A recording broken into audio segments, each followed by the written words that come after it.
This is our Bonika Shears stockroom. Now I want you to notice this. All of these are different sizes of washers. And this isn't all the washers out there. You'll come across washers that are different sizes. If you're a stylist or if you're a sharpener, you need to understand that most all shears will have a washer.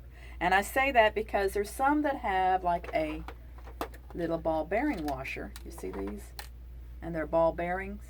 But those are rare. Those are going to be your more expensive shears. But typically, every shear you take apart will have a washer inside. Some people call them bushings. And I'm going to take this one apart because I want you to see where the washer is so you can see how easy it is to lose it. This is internal clicker plate. We'll talk about that at another time. Now on the little peg, when you take this out, sometimes you'll see a washer on the peg and sometimes you'll see it inside the hole. Do you see that little white inside the hole? That's a washer.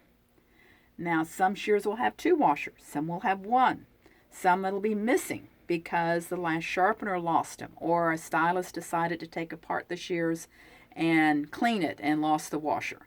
But that washer should be there.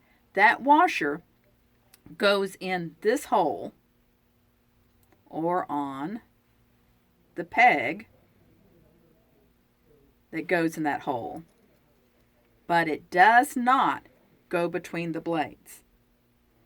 I've taken apart, I don't know how many shears that have been sharpened by a sharpener and they didn't know it and I found the washer in between, or maybe the stylist took it apart. I don't know how it got there, but many times you'll see a washer between the blades. If that washer ends up between the blades, the shears won't come together right, they won't cut right. Maybe it'll be a perfect edge, perfect sharpening, but you must put them back together. And it has to be the right size washer. Sometimes, and I want you to take a look at the shears you have now, or the ones you've just sharpened, or the ones that you just purchased or just had sharpened. And that washer should not protrude outside the hole. If it protrudes outside the hole, they maybe feel like they're adjusted right, but they won't cut right. You have to have the right size washer to fit in the hole. There's one brand of shears, some of the Froms, or is it Jaguars? Some of the Froms and Jaguars, the washers, none of them really fit right, and you have to go in and trim them to make them fit.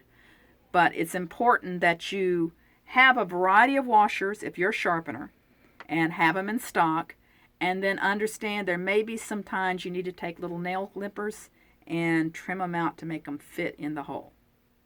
And that's a little story on washers and shears.